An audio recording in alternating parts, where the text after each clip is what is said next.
오늘 주제는 부활과 심판입니다. 사람은 몸은 죽어 흙으로 돌아가죠. 그리고 썩어 없어집니다. 하지만 주님의 재림 때에는 죽었던 모든 사람들이 몸이 다시 살아나요. 최후의 심판을 받기 위해서. 성경에는 나사로나 유두고, 회장당의 딸, 수넴 여인이나 나인성 과부 아들, 많은 사람들이 죽었던 사람들이 다시 살아난 기록들이 있어요. 그러나 주님의 재림 때 있을 부활은 그들의 소생과는 다릅니다.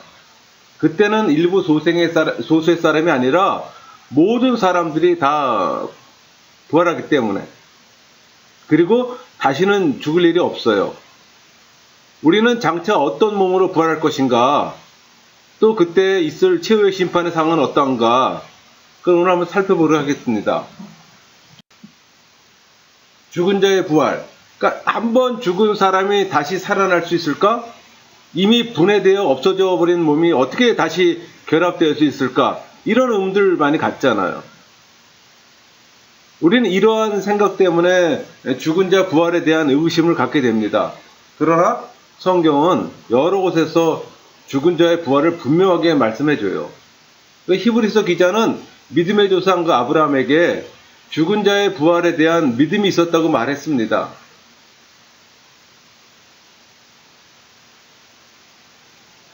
그래서 아브라함은 죽은 자 가운데서도 능히 다시 살리시는 하나님을 믿었어요. 믿었기 때문에 자기 아들을 제물로 바치기를 주저하지 않았던 겁니다. 이러한 믿음이 선지자들의 믿음이에요. 우리 히브리서 11장 19절에 말씀하잖아요. 그가 하나님이 능히 이삭을 죽은 자 가운데서 다시 살리실 길로 생각한지라.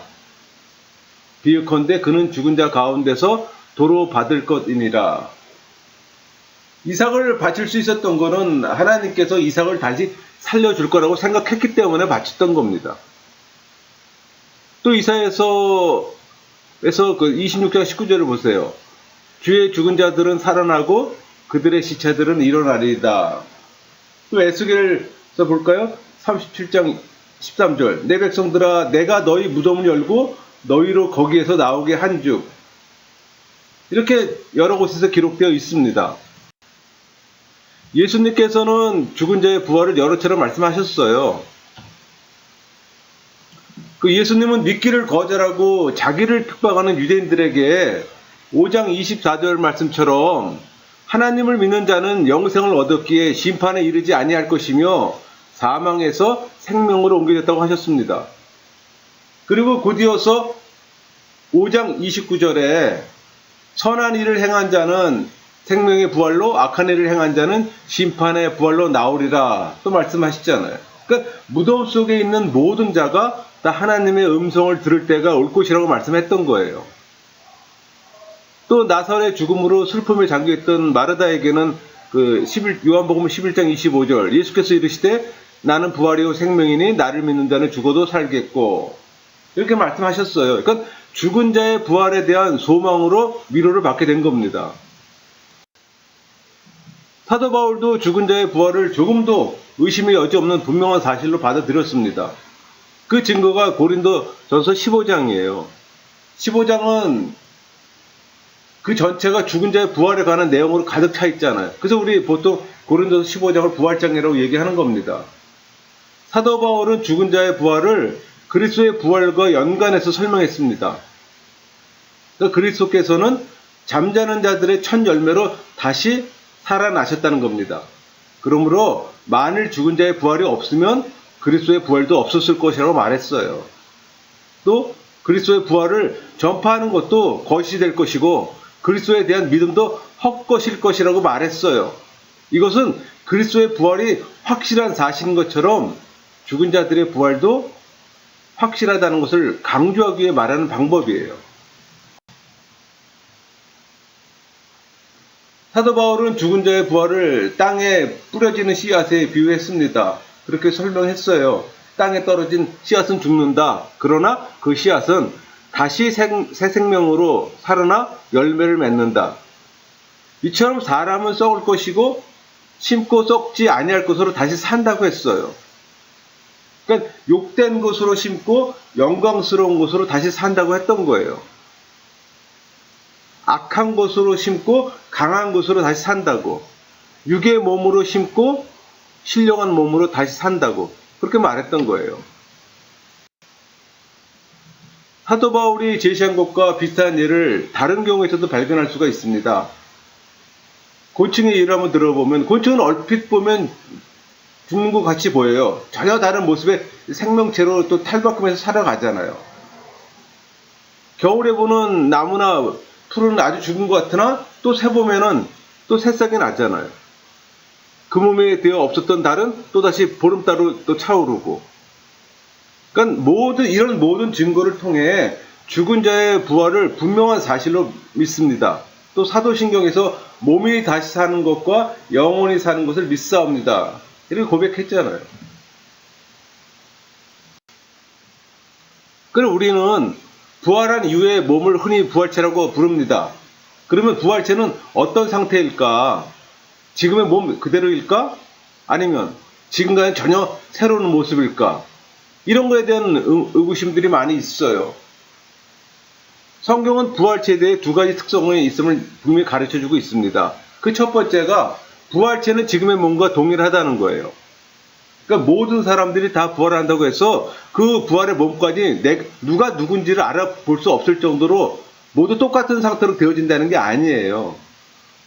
부활체는 그 붕어빵 기계에서 똑같이 빵을 계속해서 찍어내는 거라고 다릅니다. 사람의 몸은 부활 후에도 이 땅에서 살았을 때와 또 동일한 각자의 고유하고 독특한 특성들을 그대로 유지합니다. 그래서 각 사람마다 그가 누구인지에 대한 구별이 분명히 가능하다는 거예요. 죽은 나사로와 아브라함에게 서로 알아볼 수 있는 구분이 있었음이 이를 입증해주고 있습니다. 그러니까 우리는 죽음을 대할 때마다 이별의 슬픔을 경험해요. 그러나 우리는 장차 부활 이후에 알아볼 수 있는 구분으로 그들을 다시 만나보는 기쁨을 누리게 됩니다. 성도들은 이러한 부활을 기대하는 거예요. 그러기에 성도는 죽음의 이별 앞에서도 마르다처럼 소망 중에 위로를 받는 겁니다. 두 번째로는 부활체는 지금의 몸과 다르다예요. 무슨 얘기인 거 아니? 부활체의 인격의 주체는 죽기 이전에 주체를 그대로 유지하나 상태는 지금의 몸과 다르다는 거예요. 왜냐하면 부활체는 신령한 몸으로 변화가 되었기 때문에 우리 고린도전서 15장 44절 그렇게 말씀하잖아요. 육의 몸으로 심고 신령한 몸으로 다시 살아나니 육의 몸이 있은즉 또 영의 몸도 있느니라. 부활체가 지금의 몸과 다른 점은 부활체는 시간, 공간의 제약을 받지 않습니다. 또 부활체는 질병에 시달릴 일도 없어요. 썩어지거나 죽지도 않고 또 이 땅에서의 같은 방식의 그런 사회생활을 계속하는 게 아니에요. 그래서 시집이나 장가를 가지 않는다는 표현이 바로 그런 거예요. 혈연관계의 구애를 받지 않습니다. 우리는 부활한 이후에도 이 땅에서의 부모나 자녀, 친구, 이웃들을 분명히 알아볼 거예요. 그러나 그런 관계가 우리에게 영향을 주는 것은 아무것도 없어요. 이 땅에서의 인간관계는 더 이상 지속이 되지 않기 때문에. 우리는 부활하신 예수님의 모습을 통해서 부활체가 어떠한 것인가에 대한 암시를 받을 수가 있어요. 그러니까 부활하신 예수님의 몸은 운명전의 몸과 동일하면서도 다른 점이 있었습니다.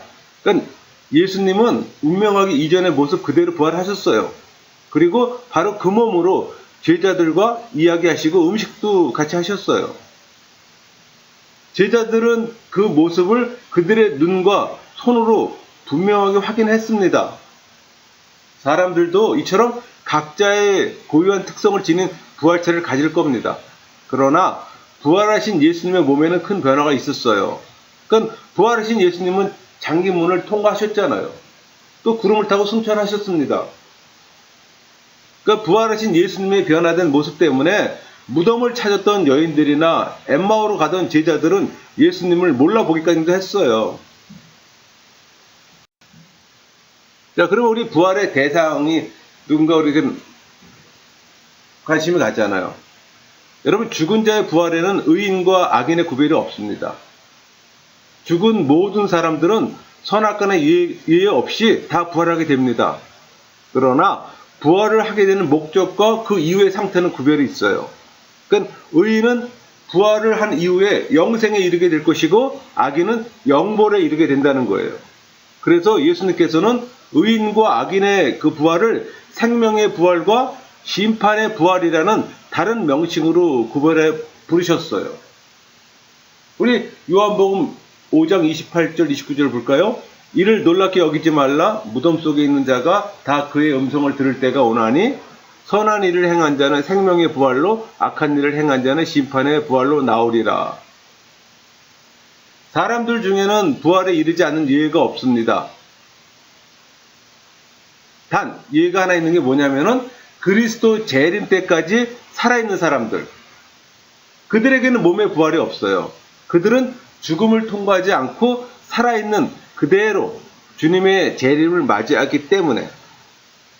하지만 그들의 몸은 주님의 재림 때에 호련히 변화를 갖게 될 겁니다. 그래서 죽었다가 부활한 자들의 부활체와 똑같은 상태가 될 거예요.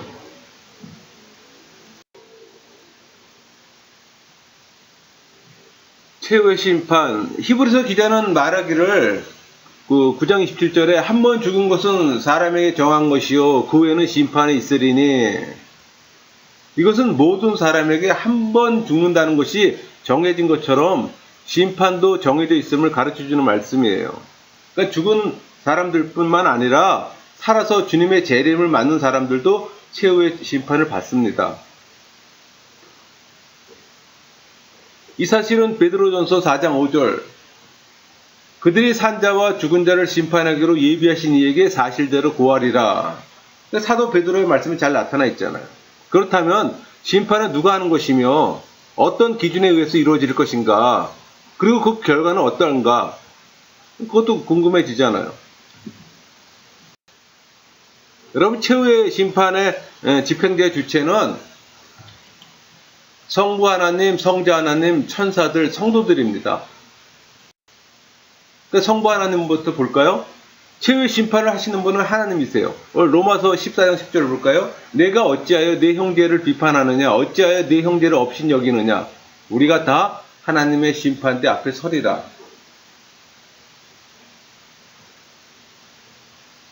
만민의 심판자로서 최후의 심판을 하시는 분은 성자와 구별된 성부 하나님이십니다. 두 번째로 예수 그리스도세요. 최후의 심판은 그리스도의 심판대라고 불려지기 때문에 우리 고린도 후서 5장 10절 보세요. 이는 우리가 다 반드시 그리스도의 심판대 앞에 나타나게 되어 각각 선악간에 그 몸으로 행한 것을 따라 받으려 함이라. 예수님께서도 당신이 세상 끝날에 친히 세상을 심판하실 것을 여러 번 말씀하셨어요. 마태복음 7장 23절이나 마태복음 25장 31절, 32절, 33절에 다 표현되어 있잖아요. 그렇다면 성자와 구별된 성부 하나님께서 심판을 하실 것이라고 한 말씀과 모순되는 것은 아닌가, 그런 의구심도 들잖아요. 얼핏 보면은 서로 모순되는 것 같이 보일 수도 있습니다. 그러나 이러한 생각은 잘못이에요. 그 이유가 있어요. 최후의 심판을 하시는 분은 분명히 성부 하나님이십니다. 그러나 성부 하나님께서는 심판을 하시되, 로마서 2장 16절 볼까요? 곧 나의 복음에 이른 바와 같이 하나님이 예수 그리스도로 말미암아 사람들의 은밀한 것을 심판하시는 그날이라. 예수 그리스도로 말미암아서 심판을 하신다는 겁니다. 그러니까 하나님의 심판이 하나님의 단독 사역이 아니라 성자 예수 그리스도를 통해 이루어지고 있음을 지금 알려주는 거예요. 그러니까 예수 그리스도를 통해 복음이 성취되어서 인간들에게 주어졌듯이 심판도 예수 그리스도를 통해 실행되는 것은 정당한 절차입니다. 우리 예수님께서도 마태복음 16장 28절에 여기 서 있는 사람 중에 죽기 전에 인자가 그 왕권을 가지고 오는 것을 볼자, 이런 표현이 있잖아요. 그러니까 심판날 왕권을 가지고 오실 것을 말씀하신 거예요. 또 예수님께서는 요한복음 5장 22절 아버지께서 아무도 심판하지 아니하시고 심판을 다 아들에게 맡기셨으니 이렇게 표현하고 있잖아요. 그러면 성부 하나님께서는 왜 친히 심판을 하지 않으시고 심판하는 권세를 성자에게 맡겼을까? 왜 그로 말미암아 심판을 하시는가? 그런 질문을 할 수 있잖아요. 그 답은 성자를 지극히 높여주시기 위함입니다. 그리스도께서는 죄인의 중보자가 되기 위해서 지극히 낮으셨어요. 그는 하나님의 본체셨습니다. 그럼에도 불구하고 그는 하나님과 동등됨을 취할 것으로 여기지 않으셨어요. 당신을 비우셨어요. 종의 형체를 입고 사람들과 같이 되셨습니다. 그리고 십자가에 죽기까지 복종하셨어요. 그러므로 성부 하나님께서는 그 낮아지심에 대한 보상으로 그를 지극히 높여주셨던 겁니다. 그에게 모든 이름 위에 뛰어난 이름을 주셨던 거예요. 하늘에 있는 자들과 땅에 있는 자들과 땅 아래에 있는 모든 자들로 그 앞에 무릎을 꿇고 영광을 돌리게 하셨습니다. 그러니까 성부 하나님께서는 그리스도의 낮아지심에 대한 상급으로 그에게 모든 자들을 주관할 수 있는 권세를 주셨던 거예요. 다시 말해 그리스도로 하여금 세상을 심판할 수 있는 권한을 맡겨주신 겁니다. 따라서 성부 하나님께서는 그리스도를 통해 최후의 심판을 하신 겁니다. 그러기에 최후의 심판은 하나님의 심판대라고 말하면서 그리스도의 심판대라고 할 수가 있는 거예요. 세 번째는 심판에 참여자 천사들입니다. 그리스도의 최후 심판대에는 천사들이 참여합니다. 그러나 천사들의 심판의 주체자가 아니에요. 심판주 되시는 그리스도의 명령에 따라 수종들은 협조자로 참여합니다. 우리 마태복음 13장 41절, 42절에 보면 인자가 그 천사들을 보내리니 그들이 그 나라에서 모든 넘어지게 하는 것과 또 불법을 행하는 자들을 거두어내어 풀무불에 던져 넣으리니 이렇게 표현하고 있잖아요. 우리는 어떠한 경우에도 천사를 경배해서는 안 됩니다. 물론 천사들은 큰 지혜와 능력을 가지고 있어요. 막강한 위력을 발휘할 수 있습니다. 그러나 그들은 하나님의 명령을 받아서 수종을 드는 존재에 불과한 거예요. 그러므로 우리가 두려워할 대상은 천사가 아니라 그 천사를 부르시는 하나님인 거예요.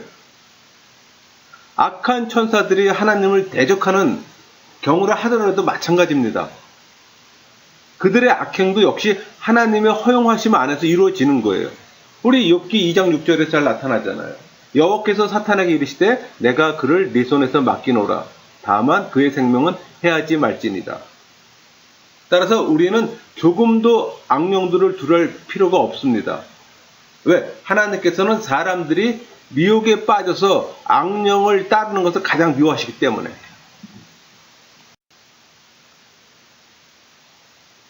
또 그리스도 최후 심판대에는 우리 성도들도 심판자의 자격으로 참여합니다. 성도는 그리스도를 말미암아 그리스도와 똑같이 하나님의 후사가 되어진 자들이잖아요. 로마서 8장 10절 자녀이면 또한 상속자들 곧 하나님의 상속자요 그리스도와 함께 한 상속자니 우리가 그와 함께 영광을 받기 위하여 고난도 함께 받아야 할 것이니라. 그러니까 그리스도와 함께 고난을 받는 성도는 그리스도와 함께 영광도 받게 됩니다. 우리 마태복음 16장 18절 볼까요? 또 내가 내게 이르노니 너는 베드로라. 내가 이 반석 위에 내 교회를 세우리니 음부의 권세가 이기지 못하리라. 성도에게는 음부의 권세가 이기지 못하는 권세가 있습니다. 그래서 성도는 시험과 핍박이 많은 이 땅에서도 당당한 자세로 기쁘고 영광스럽게 살아갑니다. 그러나 성도가 받는 최후의 영광은 최후의 심판에서 나타납니다. 우리 계시록 20장 4절 볼까요? 또 내가 보좌들을 보니 거기에 앉은 자들이 있어 심판하는 권세를 받았더라. 성도는 그리스도의 협력자로서 심판에 동참하는 권세를 가지게 됩니다. 또 고린도전서 6장 2절 3절 볼까요? 성도가 세상을 판단할 것을 너희가 알지 못하느냐? 세상도 너희에게 판단을 받겠거든 지극히 작은 일 판단하기를 감당하지 못하겠느냐? 우리가 천사를 판단할 것을 너희가 알지 못하느냐? 그러하거든 하물며 세상이리라. 성도는 이 권세로 세상을 심판합니다. 천사도 심판합니다. 참으로 통쾌하잖아요. 성도는 자기가 심판할 대상인 세상이나 천사에게 심판을 받으려서는 안 되죠. 질질 끌려다니셔도 안 되고 짓눌려서도 안 되는 거죠. 그러면 우리 최후 심판의 대상은 누가 될 것인가? 또 그런 의구심도 들잖아요. 최후의 심판은 도덕적인 활동이 가능한 모든 피조물들을 그 대상으로 합니다. 그러므로 최후 심판의 대상은 모든 천사들과 사람들이에요. 사탄을 비롯한 타락한 천사들은 모두 심판을 받습니다. 그들의 심판은 영원한 형벌을 위한 심판으로.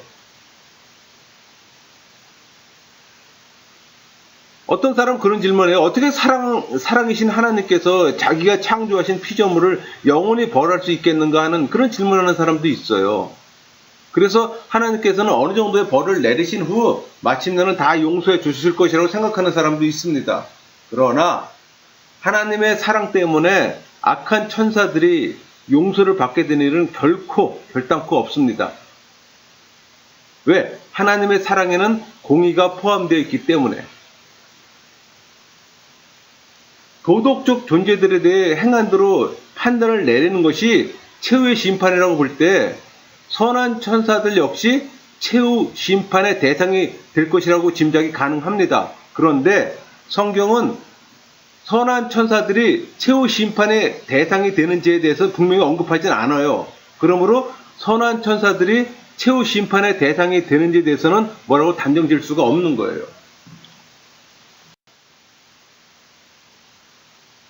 여러분, 예수님을 믿지 않는 악한 사람들은 영원한 정죄의 심판을 받습니다. 계시록 20장 12절에 그렇게 언급되어 있어요. 그들은 자기들의 행위가 낱낱이 기록된 책에 의해서 심판을 받습니다. 모든 죄가 적나라하게 드러나는 그 순간 부끄러움을 면하지 못할 거예요. 성도들도 심판받아요.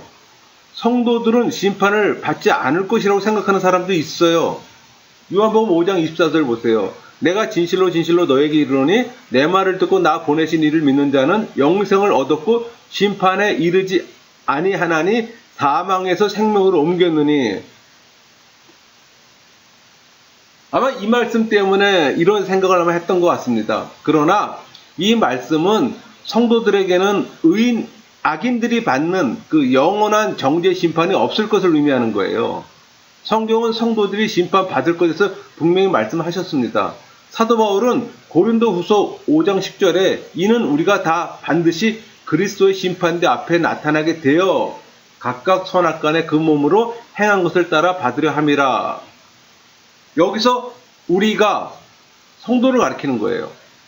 하지만 성도의 심판을 그 형벌을 위한 심판은 아닙니다. 받은 달란트를 어떻게 활용했는지, 또 어떻게 믿음의 선한 싸움을 싸웠는지, 또 얼마나 많은 열매를 맺었는지 그걸 살펴서 상급을 주기 위한 심판이에요. 그래서 예수님께서는 악인의 부활은 심판의 부활이라고 하셨던 거고 성도의 부활을 가리켜서 생명의 부활이라고 다르게 표현했던 거예요. 여러분, 최후의 심판은 도덕적인 존재들 각자와 관련된 그 모든 것들을 그 대상으로 합니다. 그러니까 뭐 성격이나 생각, 말, 행동, 상태, 겉으로 드러난 것뿐 아니라 속에 은밀하게 감추어 두었던 것들까지 모두 심판의 대상이 되는 거예요. 심지어는 농담도 심판의 대상이 됩니다. 얼핏 스쳐갔던 생각이나 한순간 품었다가 곧 떨쳐버린 유혹도 심판의 대상이 되는 거예요. 이 때문에 우리들은 항상 두렵고 떨리는 마음을 가지고 있어야 되는 겁니다. 우리는 심판주 하나님께서 불꽃 같은 눈초리로 다 살피고 계심을 기억해야 되는 거예요. 여러분, 심판의 기준은 심판 대신 하나님께 달려 있습니다. 따라서 그 기준은 심판의 대상들이 갖는 어떤 상황에도 결코 달라지는 일은 없어요. 주님께서는 그 기준을 하나님의 뜻이라고 말씀하셨습니다. 이 사실은 누가복음 12장 47절 주인의 뜻을 알고도 준비하지 아니하고 그 뜻대로 행하지 아니한 종은 많이 맞을 것이요. 예수님 말씀에 잘 나타나 있잖아요. 하나님께서는 최후의 심판의 기준이 되는 당신의 뜻을 이미 우리에게 계시해 주셨어요. 여기서 맞을 것이요라는 표현 있잖아요. 헬라어로 나레세타입니다. 가죽을 벗기다, 때리다, 뜯어내다 그런 뜻을 갖고 있어요. 그러니까 주의 뜻을 알고도 행치 않는 자가 당할 형벌이 매우 심하다는 것을 지금 강조하는 표현이에요. 하나님의 뜻, 그러니까 하나님의 법은 자연계나 사람의 양심에 잘 계시되어 있습니다. 자연의 법칙과 도덕들이 바로 그거예요. 그러므로 우리는 자연 현상들을 대할 때나 또는 양심의 소리를 들을 때 또 그것들을 통해서 하나님의 뜻을 발견하려고 하는 노력을 게으리해서는 안 됩니다. 그러나 하나님의 법은 성경 속에서 보다 분명하게 정확하게 계시되어 있습니다. 그러므로 우리는 무엇보다도 성경을 통해서 심판의 기준을 살펴봐야 되는 거예요. 그러나 심판의 기준을 찾는 것만으로 부족합니다. 찾은 그대로 정확하게 실천도 해야 되는 거예요. 그러니까 최후의 심판돼서 미리 알지 못했다거나 상황이 여의치 않아서 실천하지 못했습니다. 이런 변명은 전혀 통하지 않는 거예요. 그럼 최후의 심판의 결과 한번 볼까요? 모든 심판의 대상들은 각자가 행한 바에 따라서 형벌 또는 상급을 받습니다. 악한 천사들과 악인들에게는 영원한 정죄와 저주가 가해집니다. 그들은 영원한 불보이시라고 불려지는 지옥으로 떨어지는 거예요. 던져지는 거예요. 그곳에는 오직 극심한 고통만 있습니다. 그러니까 예수님께서 그 모습을 바깥 어두운 데 쫓겨나 슬피 울리며 이를 가는 것으로 표현하셨습니다. 그게 마태복음 25장 30절 말씀이에요. 이 무익한 종을 바깥 어두운 데로 내쫓으라. 거기서 슬피 울리며 이를 갈리라 하니라. 이것이 바로 영원한 사망입니다.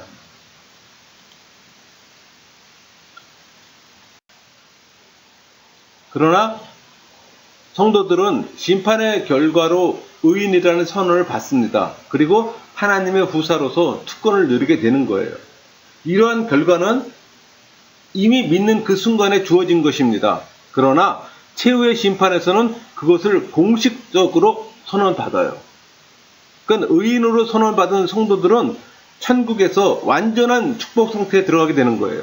뿐만 아니라 성도들은 그들의 선행에 대한 상급도 받아요. 성도의 선행은 오직 그리스도의 은혜로 말미암아. 따라서 어떠한 선행도 상급을 받을 이유가 없습니다. 그럼에도 불구하고 하나님께서는 성도들에게 그들의 선행에 대한 상급을 주셔요.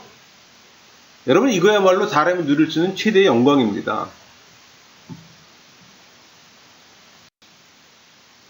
최후 심판의 결과는 오직 형벌 아니면 상급 둘뿐입니다. 중간은 없어요. 그러므로 천국과 지옥 외에 중간적 장소는 존재하지 않는다는 거예요. 그런데 형벌과 상급에는 각각 차등이 있습니다. 많이 맞을 자가 있는가 하면 적게 맞을 자가 있어요. 부끄러운 구원을 받을 자가 있는가 하면 크다, 일컬음을 받을 자도 있습니다. 그러나 이러한 상급의 차이가 인격의 차이를 의미하는 것은 아닙니다. 천국에는 높은 자와 낮은 자가 따로 있지 않아요. 모두가 똑같은 하나님의 자녀들 뿐입니다. 죽은 자의 부활과 최후의 심판은 성경의 분명한 가르침이에요. 그래서 교회는 이를 한결같이 믿고 고백합니다. 그렇게 고백해 왔어요. 죽은 자의 부활과 최후의 심판이 있을 그날이 지금 점점 다가오고 있습니다. 죄인들에게는 그날이 참으로 두려움의 날이 될 수밖에 없는 거예요. 그러므로 성도는 어둠의 일을 벗고 빛의 갑옷을 입어야 되는 겁니다. 낮과 같이 단정히 행하고 방탕하거나 술 취하지 말아야 되는 거죠. 모든 음란, 호색, 분쟁, 지기 다 버려야 되는 겁니다. 로마서 13장 12절 13절 볼까요? 밤이 깊고 낮이 가까웠으니 그러므로 우리가 어둠의 일을 벗고 빛의 갑옷을 입자. 낮에와 같이 단정히 행하고 방탕하거나 술 취하지 말며 음란하거나 호색하지 말며 다투거나 시기하지 말고.